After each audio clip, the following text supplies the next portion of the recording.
Um ca. 600 vor Christus beginnt der Mensch selbstständig über die Welt und seine eigene Existenz nachzudenken. Die Philosophie entsteht. Die Anfänge der Philosophie werden oft mit dem Schlagwort vom Mythos zum Logos beschrieben. Aber was bedeuten diese Begriffe eigentlich? Und wie hat sich der Wandel vom Mythos zum Logos vollzogen? Mythos bedeutet wörtlich übersetzt Wort, Rede, Erzählung oder Geschichte. Bei Mythos handelt es sich um eine Erzählung über den Lauf und Sinn der Welt. Im Zentrum dieser Erzählung steht in der Antike das Verhältnis zwischen Menschen und Göttern. In diesem dualistischen Weltbild ist der Mensch bloßes Objekt des göttlichen Willens und muss sich seinem vorherbestimmten Schicksal fügen. Auch der Anfang der Welt, ihre weitere Entwicklung, Wetterphänomene oder Naturgewalten werden mit Rückgriff auf Götter, Geister oder übersinnliche Kräfte erklärt. Ein gängiger Mythos im antiken Griechenland ist beispielsweise, dass der Göttervater Zeus seinen Zorn durch Blitz und Donner ausdrückt. Der Mythos sucht nicht nach eigenen Lösungen oder Begründungen, sondern beschreibt vorherbestimmte Zustände und Situationen. Ein Mythos übermittelt nur traditionelles Lehrgut, liefert aber keine Beweise. Logos hat verschiedene Bedeutungen. Es bedeutet Wort, Vernunft, Verstand oder rationales Denken. Der Logos sucht nach Ordnung, nach eigenen und vernünftigen Begründungen, Erklärungen, Beweisen. Die Autorität der Tradition reicht nicht mehr aus, um die Richtigkeit irgendwelcher Erklärungen zu garantieren. Hinter der Natur wird eine Struktur und ein Sinn erkannt. Das Dasein gilt nicht mehr als vorherbestimmt, sondern kann vom Menschen gestaltet werden. Man sucht nun beispielsweise selbst nach logischen Erklärungen für Wetterphänomene, indem man die Natur beobachtet. Durch den Logos macht sich der Mensch unabhängig von göttlicher Vorsehung und wird zum Herrn seines Schicksals. Er ist frei und trägt Verantwortung. Schauen wir uns einmal die Unterschiede zwischen Mythos und Logos genauer an. Während Mythen Naturvorgänge durch Symbolik, durch Bilder, Vergleiche oder Erzählungen erklären, beschreibt der Logos Naturvorgänge durch Hypothesen und Theorien. Der Logos ist sprachlich formal und abstrakt. Der Mythos basiert auf Glauben und Tradition. Er lebt davon, dass Menschen unreflektiert an ihn glauben. Ein kritisches Hinterfragen würde seine Wirkung zerstören. Der Logos hingegen basiert auf logischer Überlegung. Aussagen und Theorien werden kritisch hinterfragt und reflektiert. Der Logos lebt davon, sich durch ständiges Hinterfragen zu verändern und zu entwickeln. Infolgedessen sind Mythen statisch. Sie werden mehr oder weniger unverändert von Generation zu Generation weitergegeben. Der Logos ist dynamisch, denn durch rationales Denken entwickelte Theorien verändern und entwickeln sich. Übernatürliches oder Göttliches spielt beim Mythos eine zentrale Rolle.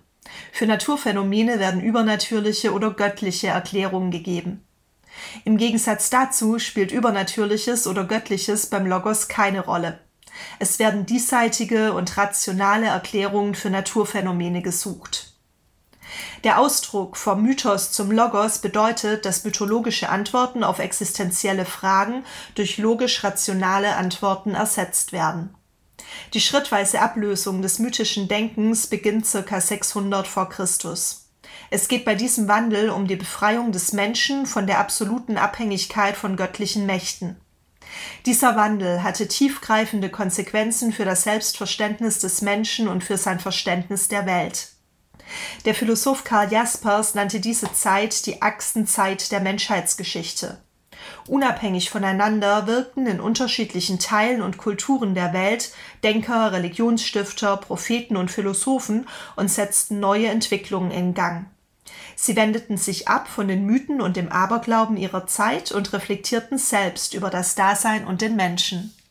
In China waren dies beispielsweise Konfuzius und Lao Tse, in Iran Zarathustra, in Palästina verschiedene Propheten, in Indien Siddhartha Gautama und in Griechenland die ersten Naturphilosophen.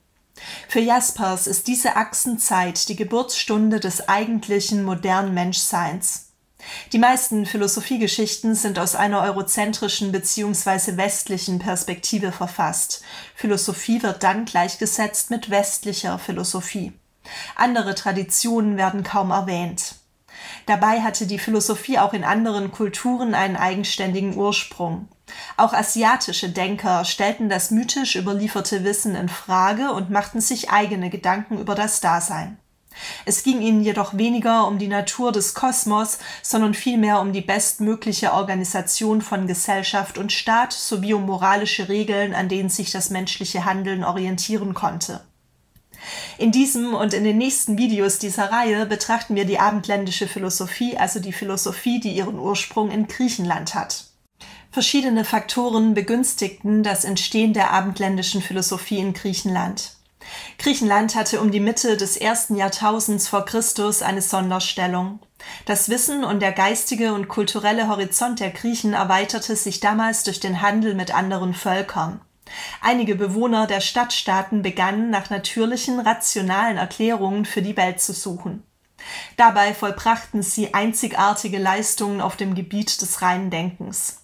Durch ihre Betrachtungen über das Wesen der Welt entstanden im Laufe des 6. Jahrhunderts vor Christus die griechische Wissenschaft, Philosophie und Mathematik. Diese ersten europäischen Philosophen wurden später als Vorsokratiker bezeichnet. Die Vorsokratiker ersetzen mythisches Denken jedoch nicht schlagartig und vollständig durch wissenschaftliches Denken. Auch bei ihnen lassen sich, ebenso wie bei späteren Philosophen, teilweise Elemente mythischen Denkens nachweisen. Und die meisten Menschen dieser Zeit erklären sich die Welt weiterhin mit einem mythisch-religiösen Weltbild. Sie glauben an die Existenz der Götter, die dem menschlichen Dasein Sinn und Zweck geben und die Naturereignisse lenken. Asebie, Gottlosigkeit, ist ein Verbrechen, auf das die Todesstrafe steht. Ein Überblick über die ersten europäischen Philosophen, die Vorsokratiker, erhältst du im nächsten Video dieser Reihe. Mit dem Quizlet-Lernset vom Mythos zum Logos kannst du dein Wissen jetzt überprüfen und vertiefen. Viel Spaß beim Lernen und bis bald!